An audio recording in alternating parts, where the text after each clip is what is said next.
now more than ever, people need to go within and plug into that cellular memory, plug into divine source, detach as much as possible from the matrix. Hello again, everybody. This is James Bartley, and you're listening to Bartley's Commentaries on the Cosmic Wars. Today I'm going to talk about a number of subjects, mostly having to do with how the human race, the latest version of it, just how did it get to its current docile bovine state. And I believe a lot of it has to do with what Barbara Bartholic referred to as the, quote, breeding out the love program, unquote. And I'm going to talk about that because it runs along a spectrum, and the malign effects of the breeding out the love program can be oh so subtle on the one hand, and can be in your face, in your grill, mouth foaming, raging, just rage, vitriol, and all points in between. We have the ultimate power. We have the ultimate power of the love. The love that we have for, first and foremost, ourselves. We can't really love anyone else or anything else if we don't have, not in a narcissistic, self-indulgent way, self-love, egotistical love, but I mean working past through all the shame-based programming and manipulation, trauma from, in some cases, multiple lifetimes, designed to chip away at our self-worth and our self-image. Once we work through that and truly become comfortable in our own skin, love ourselves and love how we express ourselves and what we bring to the table, and then you combine that with our love for others, our love for certain cherished values and traditions. I like to remind people about, go back to a time, a place in your mind, in your heart, and we're remembering through our heart center. It's important because what they do is they strive to shut down our heart center. I'll go into more details about that process and how it's replaced by headspace, narcissism, ego, all that stuff, which is the happy hunting ground for all these entities. Go back to a time in your mind when you were just having a joyous time with friends, with family, get-togethers, partying, whether it was concerts, baseball games, football games, whatever, sporting, athletic competitions, something that gave you joy, something that gave you contentment, something that gave you inner peace and serenity, uplifted you. Whether it was a solitary pursuit or it was something you did with, one or more people, a joint team effort. And just think about those times, whatever the memory or memories may be, of how much joy and fulfillment and contentment it gave you, how good it made you feel, how you can always go back and do a rewind if you wanted to think back. And sometimes it helps looking through photos, photo album. Nowadays, increasingly, we have video, with the digital age being what it is. We can go back and we can have a jaunt down memory lane and really, really plug into these feel-good moments in our past. Now, there's that corny song, which I never really liked back when I was younger, but makes a lot more sense to me now. Being an old school rocker the way I am, it was kind of a stretch for me to even like the song in the modern times, but there was that big Beastie Boys song back in the day. You have to fight for the right to party. And now, I don't know what they meant by that song or what their philosophical outlook as far as the lyrics of that song were concerned, but the way I interpret it is all those good times you had in the past, all those triumphs, the love you felt for yourself and for others, the cherished moments, and the ability to go back and plug in and relive those moments and relive that feeling. Those are feelings that are worth fighting for. Those are feelings worth battling for and striving for. And I've told this story before, and before I finish this particular commentary, I'll bring it back up again, because it was an object lesson to me of just how much power each one of us has residing within our heart center. I'm not going to go into the whole story, but I've told the story many times in the past about how my little tour guide showed me and gave me an object lesson. And the little tour guide, if you're not familiar with the story, was this small entity that often accompanied me in the astral dreamscape when I was young. High school, freshman, sophomore year, that would be in Australian, UK terms, year 9, year 10. He really started showing up in my dreams, and he would come around and he would show me things, he would tell me things, and he was always by my side. And I was always only able to see him in the periphery of my vision. I always knew he was there. He was a small, diminutive fellow. He would just share knowledge and information with me, take me to places in the astral dreamscape and show me things, right? Like I said, I never got a good, clear look at him. He was always by my side in the periphery of my vision, and he was a very short being, 2-3 feet tall. Anyway, in one astral dreamscape experience, we were in a place that resembled the backyard of my parents' house in San Jose, California, where I lived when I was a boy. We'd moved from Daly City, California, next to San Francisco, moved 50 miles south to San Jose, and I lived in San Jose for a while after that, until I moved out on my own. And the little tour guide took me to my backyard at that house, and there was a bunch of kids.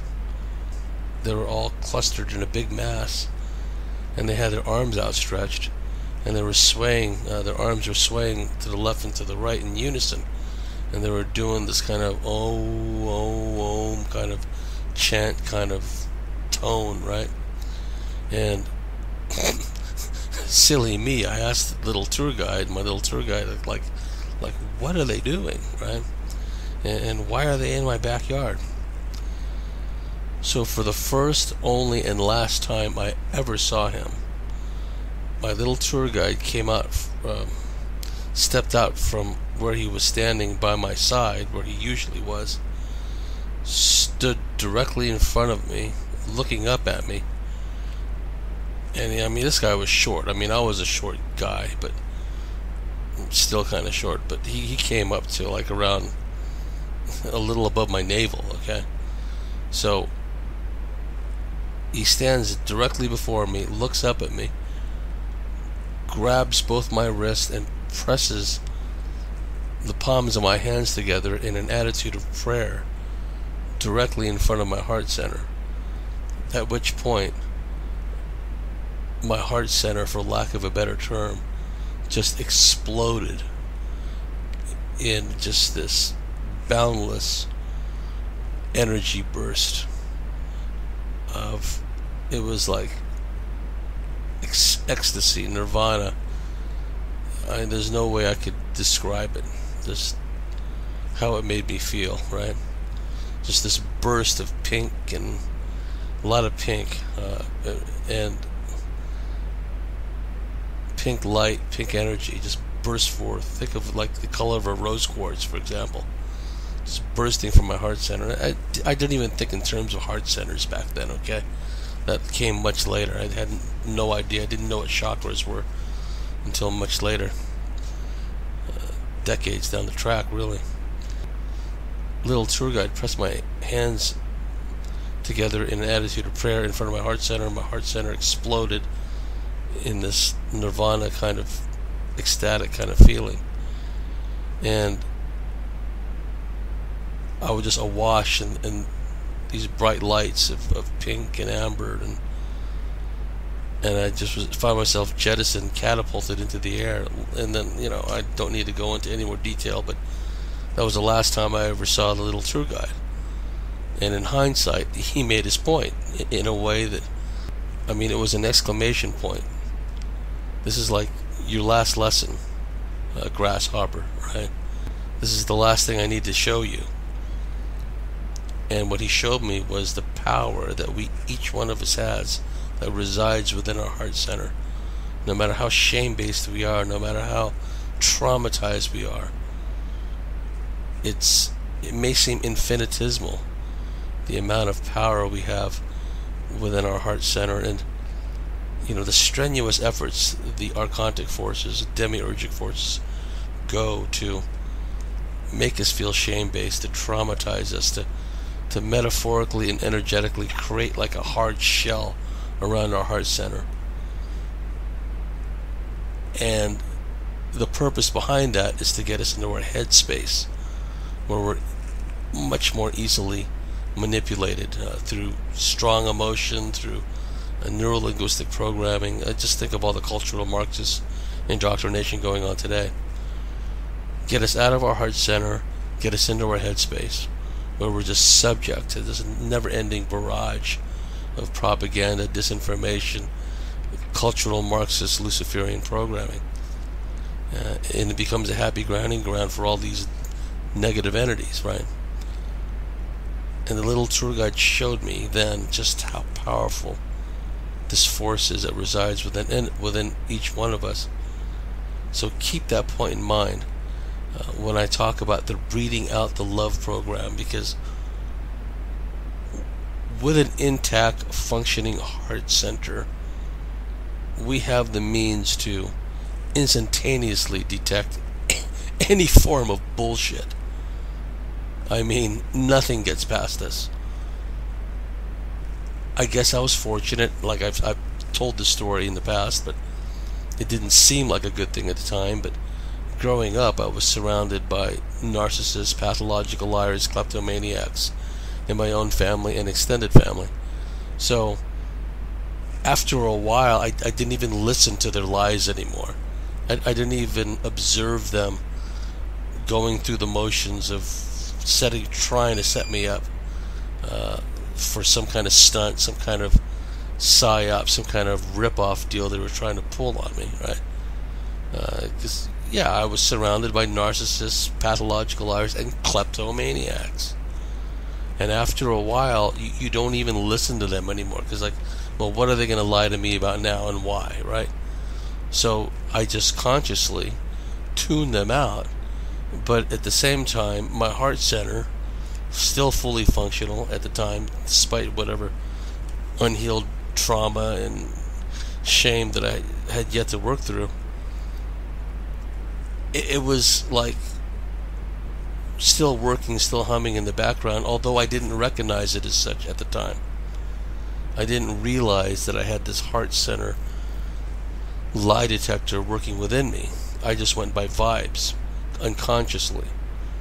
So when my pathologically lying relative would be flapping his or her gums in front of me, I just knew at a conscious level, well, they're lying about something, and they're trying to manipulate me, trying to do something at my expense.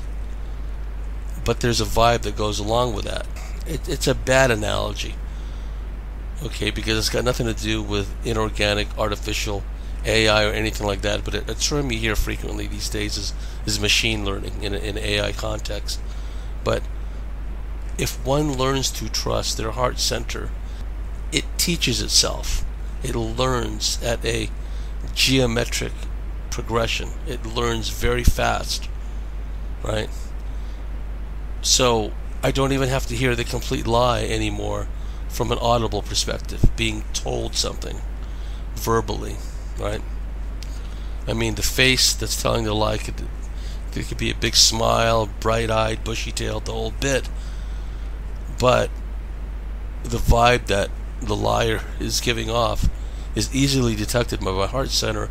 I feel something discordant in my heart center, and also if one has an intact solar plexus, the metaphysical mind, if you will, the metaphysical brain center, with an intact and fully functional, or for the most part, highly functional heart center, with a connection to the solar plexus, the metaphysical mind, brain power part of our energy field. Combined with the two, you often hear of people talking about their gut feeling, their gut instinct, or something didn't feel right in my heart. We hear people give verbal expression, try to articulate this feeling. After a while, you don't even have to hear the lie in its entirety, in whatever form, from a news presenter, from a pathologically lying friend or relative, whatever the case may be. You just instantaneously, because of this form of non-linear geometric progression learning, you just instantly recognize, okay, this is bullshit. Whatever he or she or they or the TV people are telling me is complete nonsense, and there's an agenda behind it. And what they've strived to do is to get us out of that trust in our heart center, which is our natural built-in lie detector. Get us so full of rage, so full of unhealed, like shame-based trauma. Get us out of our heart space, quote-unquote learn to not trust it, to not trust our own instincts, to not trust our own intuition, to not trust the vibe that we're picking up and how our energetic body, our heart center, interprets it. Move away from that, get into our head space, which again is the happy hunting ground for all these entities, right?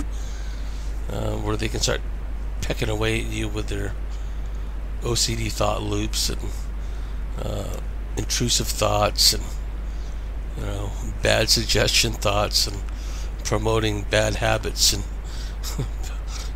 bad idea type thoughts, right?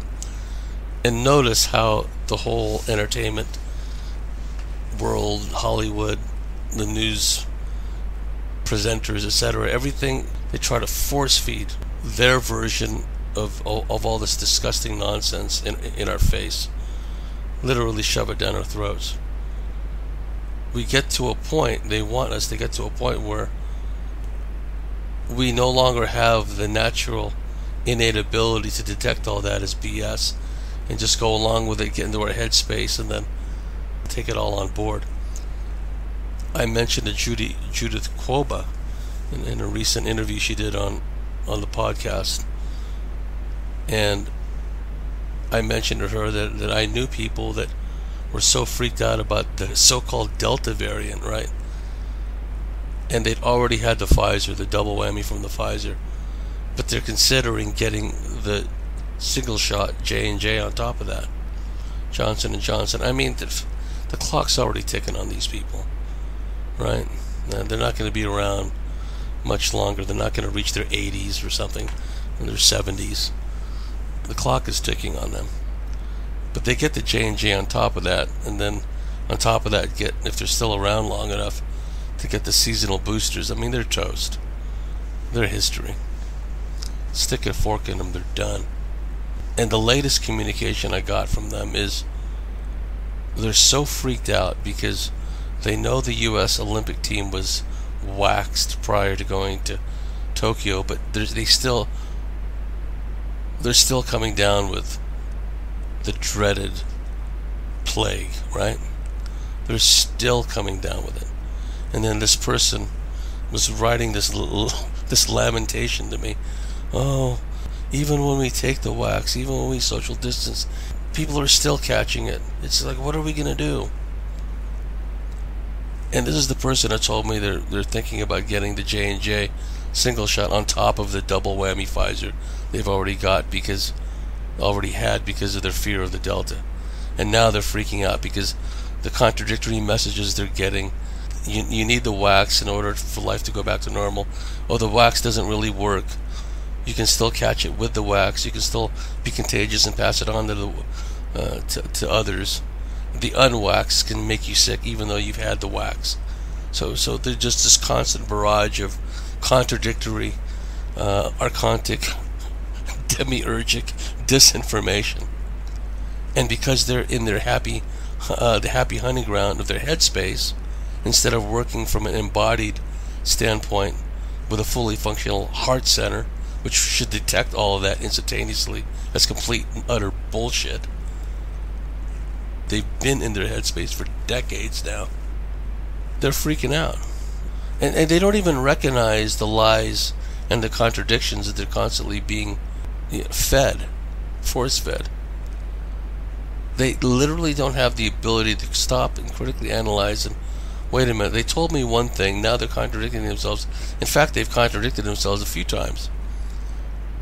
They can't do that. They don't have that level, that very basic level of critical analysis, of self-reflection, because they're in their head space, right? So I just wanted to lay that groundwork as far as the breeding out the love program that Barbara Bartholic talked about, because it is so critically important to understand just why so many people are clueless. I've already stated, and I am satisfied that the human race, as we understand it, as we perceive it, is not just a slave race, it's a livestock race. The real hybridization program was this long-standing process of turning the human race into a domesticated livestock, a cattle. Please forgive me, the asthma's been acting up again. It's been unusually cold here in Australia for some time now. So if one looks at the human race as a domesticated livestock species, which lacks the neural circuitry and lacks the functioning heart center, may have started out, I mean, most members may have started out with a functioning heart center, but the layers and layers and layers of trauma, grief, shame, archontic manipulation, toxins in the environment, toxins in the food, etc., right, has effectively cut them off from their connection to source, and they've been shunted into this headspace.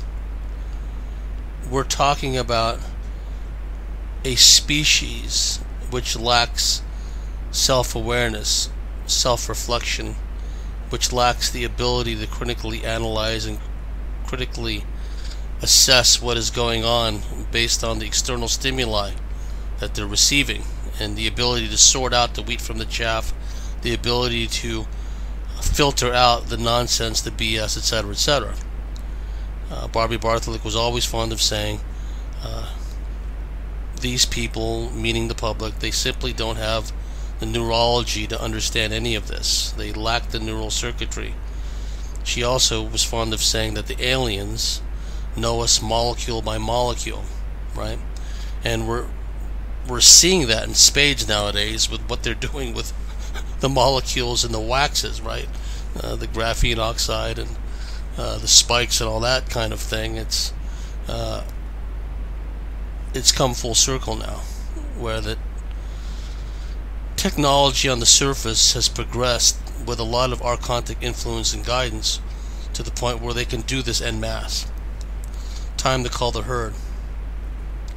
So on one end of the spectrum, you have people cut off from their heart center, unable to differentiate between truth and lies.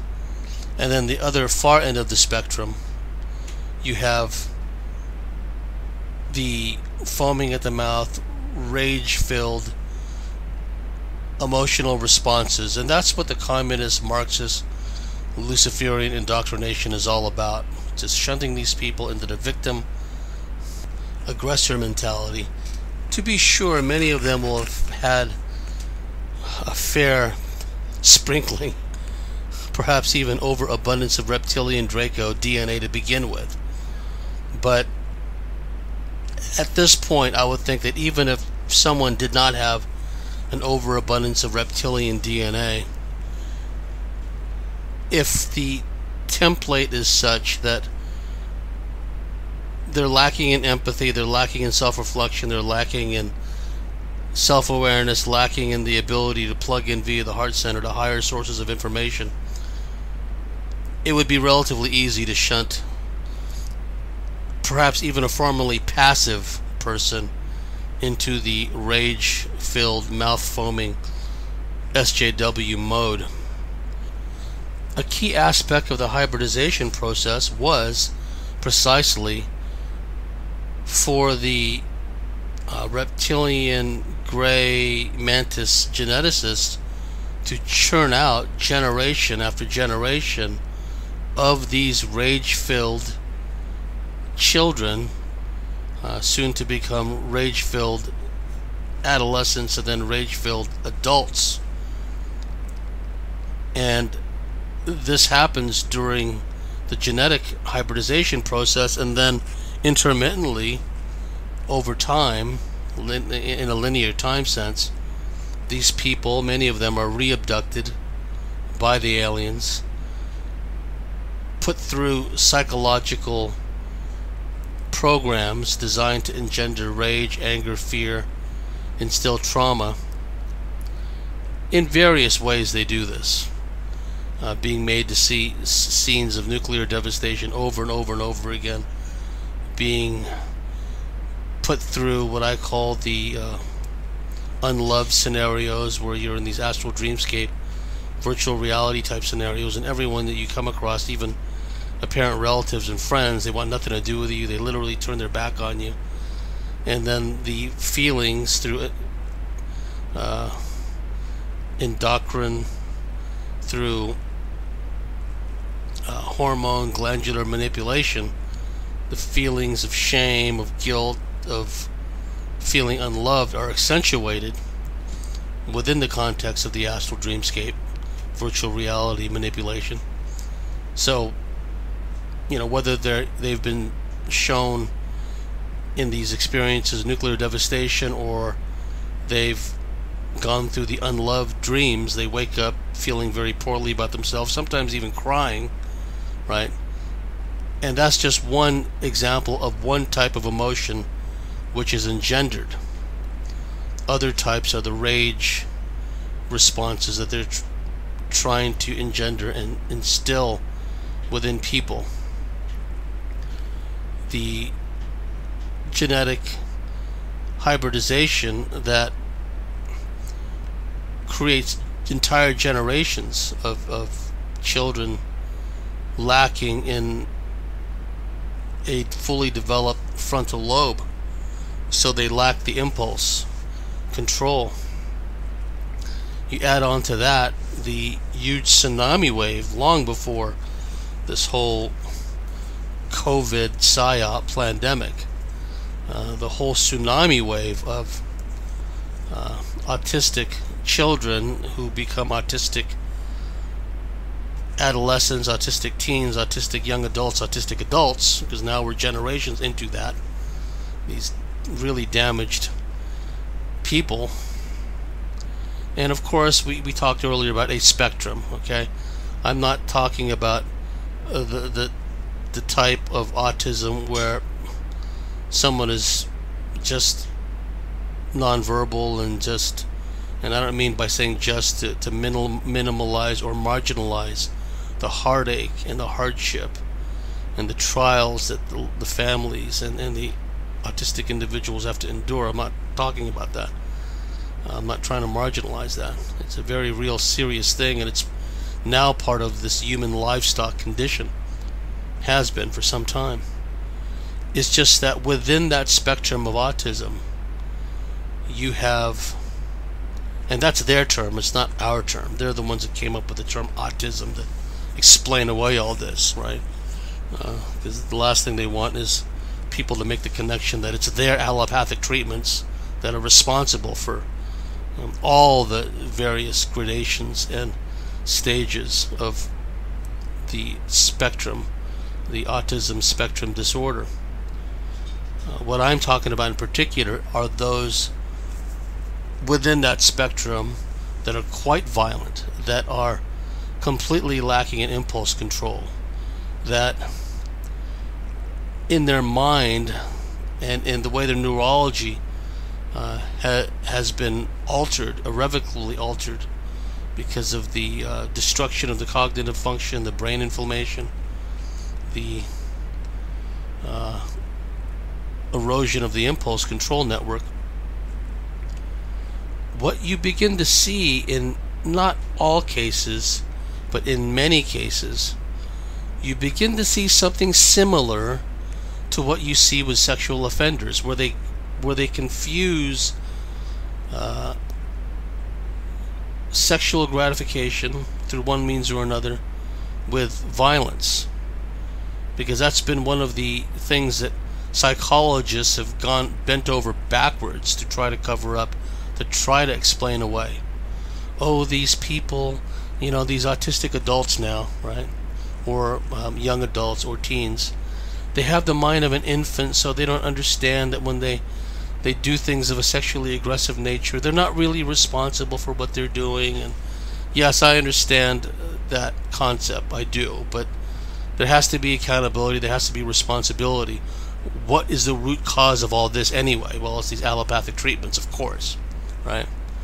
So the point of relevance is, and this falls right in line, it's an extreme example of the breed out the love programming, where because of these allopathic interventions, you have multiple generations now of people on the spectrum, the autistic spectrum disorder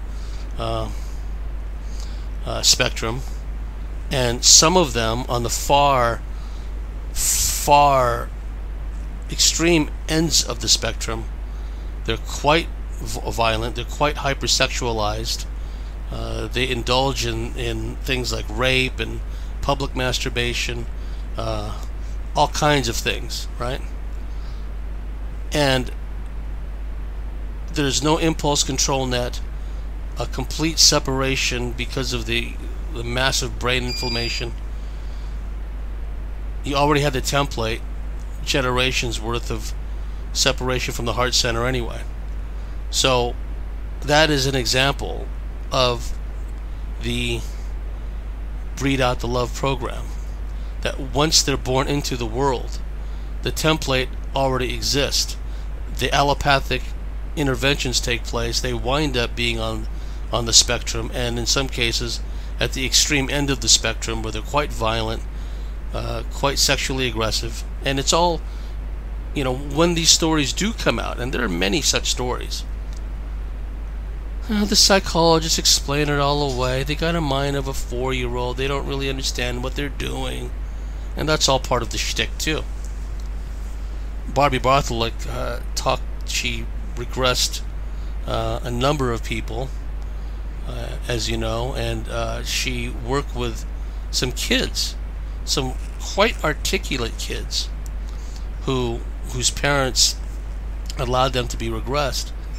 And I watched a videotape of some of these kids talking about their experiences out of regression. They're fully conscious when they're talking about this. And they describe how the aliens in these mass abductions of children, you always hear these people say, oh, the aliens are interested in our emotions, they're interested in our feelings. Well, what do they mean by that? Right? Because that's such a pat kind of cliche. Oh, they're interested in our emotions, they're interested in our feelings. Is that why they make us watch scenes of nuclear destruction? Is that why they make us watch scenes of wars and, simulations of violent acts of, of individuals and of armies? And there's a lot more to it than just saying, oh, they're interested in our feelings and interested in our emotions. The breed out the love program in extremis is designed to bring out these onerous, violent, rapacious attributes within people, beginning at childhood. And so one of these kids that were debriefed by Barbie, and if you watch the videos of that Barbie had put together with her, the people she worked with, the beauty of it is she always allowed the people to describe in their own words what they were feeling, what they were perceiving, what their assessment of the alien agenda and what it meant from a personal perspective, how they fit into the overall scheme of things from an alien perspective, what their role in it was, right? And some women will say, well, I'm a breeder, they need me for my eggs. And then this kid that was interviewed, he said that what the aliens would do was they would engender rage within some kids, and then within other kids they either engendered a fear response, or they didn't do anything, but they just let the kid's natural fear response take over and allowed or goaded the violent rage-filled kid to bully and even beat up the passive scared kid, right? And the kid described also how some of the things done to him and what he observed with other kids was the aliens were doing things specifically to engender pain and fear and rage, hurting them intentionally, right? And it's time we got past this notion of experimentation. Oh, it's experimental gene therapy. There's nothing experimental about any of this. A lot of this is all thought out. It's all been planned, engineered, scientifically laid out. And so what they're doing with what they have been doing with the Breed Out the Love program is whole generations of kids were being manipulated genetically, neurologically.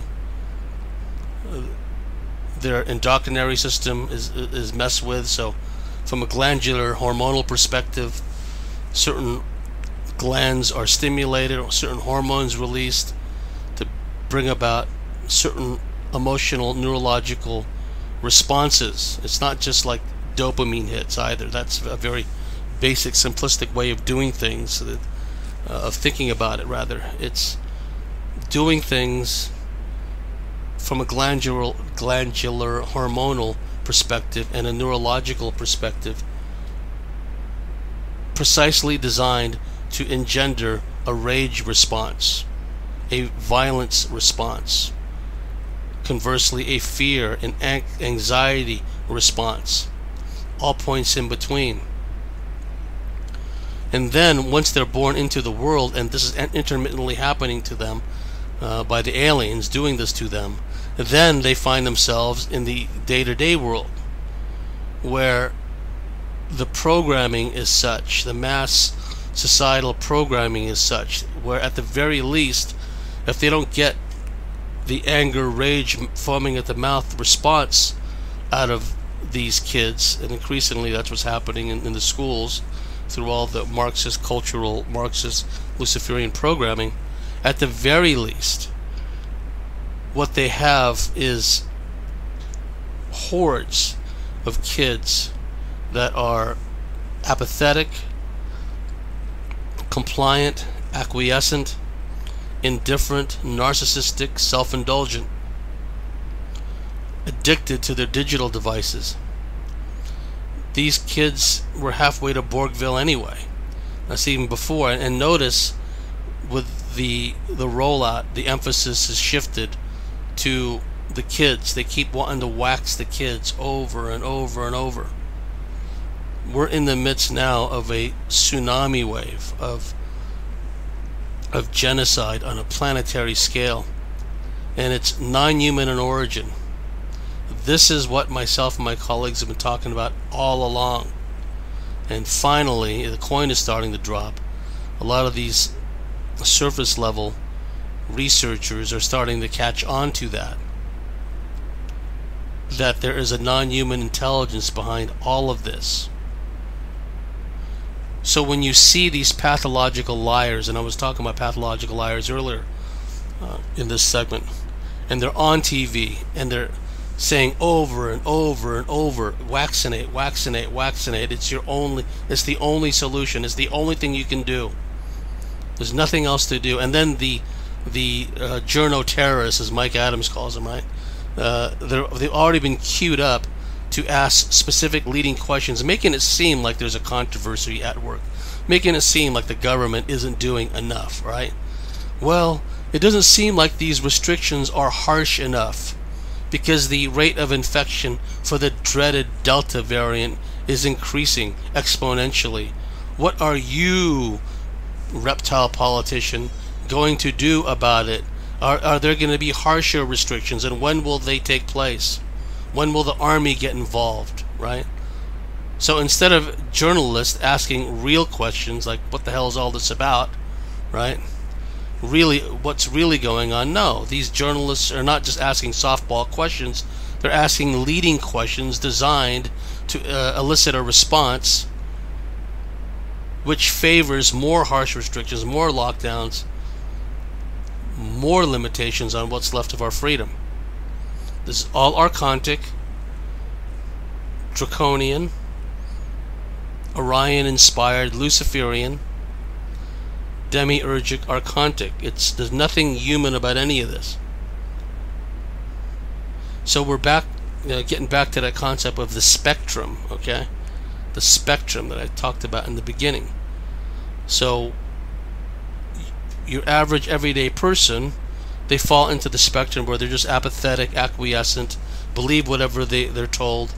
They're just hammered constantly by the fear-mongering media and the fear-mongering politicians. So they're in this animalistic fear mode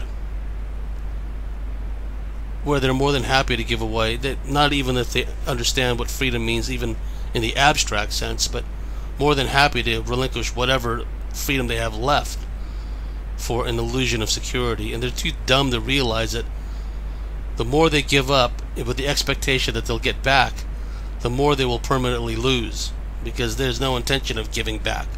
There's no intention of easing the restrictions. There's no intention of bringing everything back to normal, whatever the hell normal was in the first place in this archontic, reptile, mantis-controlled world. And then when we're talking about the far end of the spectrum also, we have to remember that so many of these politicians, so many of these news presenters are not just compromised, they're evil, evil Luciferian sewer scum, where they just, in private, they just do the most heinous, atrocious, appalling things. And that's who is in front of you, screaming at you in these news conferences, in these media updates about the latest stage of this, catastrophe in the making, right? And when we realize they'll go to that extent, hammer us from every conceivable direction to put us into fear mode, to the point where now, of course, it's been going on for some time, but really added sense of emphasis nowadays is, oh, it's the unwaxed. The unwaxed are responsible for all of this. The unwaxed is responsible for your restrictions. It's so easy to direct the rage and the angst of the cattle in a given direction, target at a given individual, target at a given demographic in society, in true Saul Alinsky type fashion. Just direct the rage in a certain direction. Because I don't even like the term NPCs anymore, non-participating characters, because it doesn't describe these abnormies, these moo-moos, because they're a force multiplier for this wretched system. They're in such fear for their pathetic, meaningless lives that they'll be happy, they'll be cheerleading people hauled off to the camps, cheerleading people strapped down and have all these wicked, evil treatments meted out to them, to the dissenters, let's say. So how could they be regarded as non-participating characters when there are willing participants in all of this? These are the ones that are calling up the police when they see two or more people standing, in an empty field. These are the ones that are calling up the cops when they see, somebody visit like a relative in their neighborhood, right? So how could they be non-participating? And the fact that they are acquiescent many of them are acquiescent, docile, and obedient. That's a form of participation as well. So what we see is this ever-increasing downhill rolling snowball of fear, rage, and angst. But remember what my little tour guide showed me. The awesome, awesome power that resides within your heart center that can overwhelm all of this if focused, right? So the point of relevance is they'll go to all this trouble to get all of the livestock and all of the cattle mobilized, essentially, to lash out at the unwaxed, at the dissenters, at these non-social distancers, let's say. Get them all worked up into a frenzy. And because the news presenters, the politicians, are reptilian hybrids, entity-infested, pathologically lying sewer scum, and they just, through neuro-linguistic programming and repetition over and over and over, the only possible way to get out of this is to vaccinate, right? Stay home, obey. Like in the old days with the movie They Live. Well, one had to put on the glasses to see all the subliminals. Now it's just in your face. Obey, stay home, obey, right? If you remember that scene it was probably the longest fight scene in movie history, John Carpenter's They Live. Roddy Piper was trying to force what was the name of the black actor's name? Glenn David. It's a very typical sounding name, but good actor though. I've seen him in a number of movies. But anyway, Roddy Piper is trying to force the black guy to wear the glasses so he could see all the subliminals all around him and see that a lot of these people walking the streets weren't even human, right?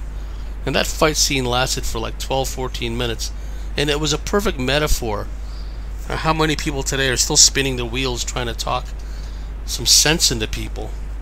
But you're trying to talk sense. They're trying, not you, the listeners, because you're my audience and you guys are really switched on. But I'm talking about those out there, and it's coming from a place of compassion, empathy, love. I understand that, but one has to, and this is just me talking. No one else has to believe this, but one has to pick and choose their battles carefully. So if they're going to be spinning their wheels, trying to undo a lifetime's worth of programming, and sometimes lifetimes plural, right, of programming, of trauma-based programming. That's what it is, trauma-based programming, shame-based programming. Headspace individuals with kind of cattle, livestock leanings, let's say, bovine leanings. I mean, you could pry their eyes open the way Mel Gibson's eyes were pried open in the conspiracy theory movie, right? When they're making him see the bright light and his psychologist controller. You could, through voice to skull, just pump in all this information. I'm talking about making him see like a truth video or something. Dr. David Martin and all these other people, all the information they've come up with, right? Sit them down, strap them in, pry their eyes open so they can't shut their eyes, use voice to skull technology to beam in the dialogue from these podcast interviews, shoot them up full of sodium pentothal, sodium amytal, so they, in a narco-hypnotic state, they're more likely to take it on board. You know what? None of that will work. You do all of that, and they still won't take on board any of this information. They can't. That's like trying to engage, some other species that speaks an entirely different form of language, some lower order species with a lower level of intelligence. It's not going to work. All you're going to do is irritate them. I understand people coming from a heartfelt perspective when they try to reach out, but there comes a point of diminishing returns. So while we still have the time, let's cultivate, let's propagate, let's strengthen, let's modulate and beam out from our heart center that rose quartz colored beam of energy, 360 in every direction, spanning time and space, spanning all dimensions, which my little tour guide showed me, right? It's there within all of us. And I was a shame-based kid, still got a lot of shame-based issues to work out.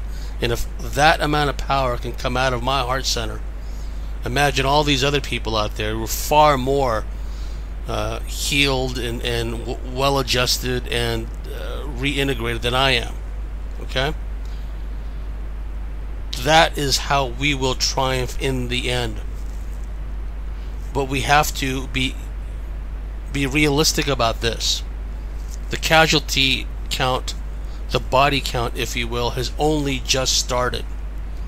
The gaslighting is constant. They're constantly hitting us with all these lies about all these, and they like to rub it in our faces. A 92-year-old, Delta strain victim, right? So they hurl all these nonsensical lies at us, all designed to get us into our headspace, get us into a feverish state of fear, of anxiety. But it won't work on us. It'll work on the bovine masses. It is working on the bovine masses. It won't work on us. Because if you remember, you go back to those happy times in our youth, those times that are worth fighting for again, right? That's what will make us strong, is recognizing the power within us and not spinning our wheels on those that will be more than happy to cheerlead us to extinction. Like they're being stampeded over a cliff, they want to drag us with them. Ain't gonna happen. Because I believe our destiny is eventually to dismantle this matrix and eventually to return back to the stars from whence we came. We've been suffering planetary confinement for all this time, but our destiny is back in the stars. But the line has to be drawn somewhere. It does no good to just bail and say, okay, I'm out of here, if you can find a way to do it. But meanwhile, this real contagion, this demiurgic, archontic, Luciferian AI contagion, is just spreading in every dimension, contaminating every dimension. It has to be stopped somewhere, right? We got to look at this from a bigger strategic perspective. At some point, if this trend continues, right, Earth may be, and the solar system, perhaps even this galaxy, may be just written off as, okay, well, we gave it our best shot, we tried to hold a line, we had to beat a strategic withdrawal, and then continue the fight from somewhere else. But no matter where we go, we always will have that electromagnetic dynamo within us. It's been measured, the electromagnetic energy emanating from the heart center. It varies from person to person. Generally, it extends, a few feet either side of an individual, and for some really well-integrated people, a lot of people that practice certain disciplines and techniques, take good care of their temple, i.e. their body, their electromagnetic energy field extending from their heart center can extend quite a distance. A buddy of mine was telling me that he'd spoken to somebody involved with satellite imagery.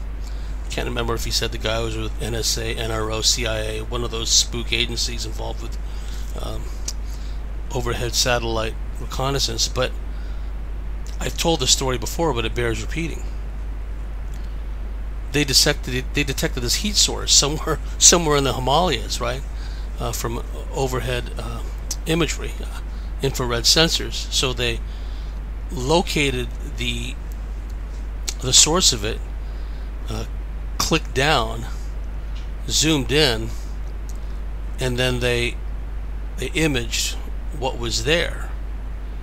And what was there, when the analysts gathered around and looked at the image, what they saw was some kind of a yogi guy sitting in the center of a large circle of melted ice around him,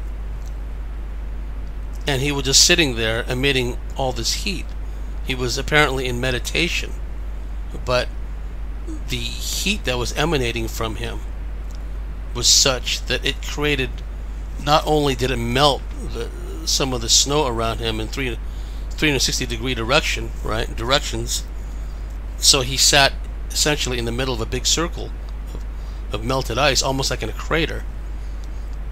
But his heat signature was observed from outer space, okay, from an imagery satellite, right? And then we've seen videos of yogis. There's some guy in Indonesia where he was able to direct his chi to his solar plexus, and someone holds a piece of paper near his solar plexus, and the paper erupts into flame. And people touch his solar plexus, and they pull their hands away because, I mean, it's very hot, okay? So the point of relevance is we are bioelectric, electromagnetic beings, and our heart center is our dynamo. So no matter what they try to do to us, right? The breed out the love program, the incessant fear-mongering, the state of siege mentality they try to put us into, we are multidimensional. We are infinite. We are all powerful, right? Just remember the steadfastness, the endurance, the never say die attitude of those hobbits in the Lord of the Rings books and the movies, right? We're not quitters, and we shall overcome. So anyhow, I just wanted to put that message out about the Breed Out the Love program and the fact that we are essentially heart-centered beings, and through our heart center connected to the infinite cosmos, the multiverse. And it's a two-way thing. We can send out and we can draw in too. So anyhow, just wanted to put that out there, and for our members, I'll be getting on a member segment before too long. Wherever you may be, whatever you may be doing, have a very pleasant time, and we'll see you next time. And if you like what we do, if you believe in what we do, please go to thecosmicswitchboard.com, sign up and become a member, and we'll see you next time. Bye for now.